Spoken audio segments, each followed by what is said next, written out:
Irmãos, as flechas não são feitas para ficarem numa parede expostas. A flecha é feita para ser lançada. Os nossos filhos, alguém me disse isso esses dias, nós não criamos filhos para nós mesmos. Isso é uma verdade tremenda.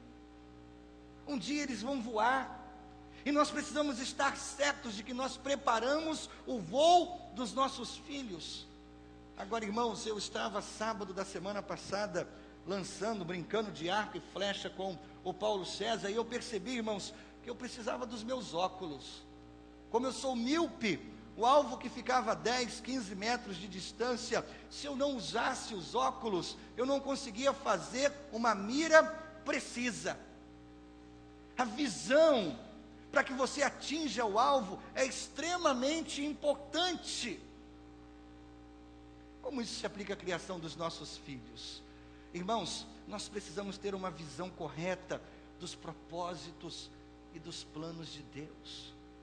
Quando nós alimentamos a nossa alma, o nosso coração com o que Deus diz, nossa visão fica afiada, apontada para o alvo certo. Agora, irmãos, uma última questão: por que é importante ter um alvo? Por que é importante não lançar a flecha para qualquer lugar? Porque ela pode atingir pessoas inocentes. Ó. Ela pode atingir pessoas inocentes. Uma flecha precisa ser apontada exatamente para um alvo. Qual alvo que você está apontando os seus filhos? Para que direção você, como pai, está apontando seus filhos? É tão importante isso. Os filhos são como flechas na mão de um guerreiro. Irmãos, 1 João versículo 3 João versículo 4 expressa exatamente o que eu penso como pai, o que eu anseio como pai para as minhas filhas. O texto diz assim: não tenho alegria maior do que ouvir que meus filhos estão andando na verdade. É esse o alvo que eu estou apontando como pai. Eu quero que as minhas filhas andem na verdade. Daqui a 20 anos, eu quero ouvir: suas filhas estão andando na verdade. Puxa vida, eu serei um pai realizado. Jim Elliot foi um missionário americano no Equador. Ele era um jovem promissor, piloto de avião. E quando ele disse para os seus pais: eu vou para a selva amazônica, eu quero evangelizar índios, os seus pais ficaram loucos e disseram: filho, você tem tanto potencial, você pode ser o que você quiser ser, por que ser missionário? E eles fizeram tudo para evitar que Elliot fosse missionário. E aí esse rapaz escreve uma carta para os seus pais dizendo: e o que são as flechas, senão para serem atiradas? Então, com os braços fortalecidos pela oração, puxem a corda do arco e deixem as flechas voarem, todas elas, diretamente nas hostes do inimigo. Você entende isso? Há um momento que nós preparamos as flechas, há um momento que nós esticamos o arco, há um momento que nós miramos o alvo, mas, irmãos, existe um momento que nós abrimos a mão, que nós permitimos que a flecha voe sozinha. Enquanto eu esboçava essa mensagem, eu lembrei de quando eu ensinei a Mariana, minha filha mais velha, a andar de bicicleta. É cansativo, não é, pai?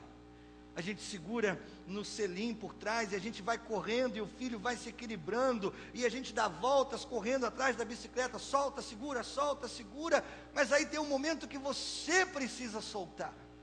E o coração fica ardendo de medo: será que vai cair? Será que vai se machucar? Alguns pais ainda estão correndo atrás da bicicleta do filho. E o que acontece é que caem de cansaço os pais. tem uma hora que a gente tem que deixar ir, tem uma hora que a gente tem que abrir mão. Querido, não negligencie seu filho. Seu filho é como flecha e ele precisa voar. Como João Batista dizia a respeito de Jesus: importa que ele cresça e que eu diminua. Então existe um momento em que eu sou grande sobre minhas filhas, mas eu preciso ir diminuindo, a fim de que elas cresçam e sejam mulheres independentes, mulheres de Deus. Importa que eu diminua e que elas cresçam. E o versículo 5 nos dá uma outra razão pela qual nós não podemos negligenciar a nossa descendência. É porque um dia eles vão cuidar da gente. Eu tenho dito para as minhas filhas, quando papai e mamãe forem velhinhos, cuidem da gente. Claro, irmãos, eu não quero ser um peso para as minhas filhas. Evidentemente, eu me preparo para, na velhice, não ser um peso para as minhas filhas, mas eu sei que se no futuro eu precisar, eu estou criando filhos que vão me honrar, me sustentando, me apoiando na minha velhice. Hoje de manhã eu estava conversando com o Josimar, e ele está vivendo um drama com seu pai, que sofre de câncer, e é diabético, e tem uma grande ferida. E o Josimar tem me falado como ele tem lutado com a doença do seu pai, tentando dar ao pai conforto nesse momento tão difícil. Irmãos, eu honro filhos como esse. Adolescentes, lembrem-se, seus pais estão envelhecendo e eles vão precisar de vocês. Apoiem seus pais na velhice. Isso é lindo. Então o que nós podemos levar para casa hoje? Eu conversei com um construtor há algum tempo atrás, e ele me ensinou que quando nós reformamos a nossa casa, existem algumas coisas que nós precisamos nos preparar, e que muitas vezes nós nos preparamos. Ao reformar uma casa, primeiro, isso levará mais tempo do que você planejou, isso custará mais caro do que você orçou, isso será mais sujo do que você previu, isso exigirá mais paciência do que você tem.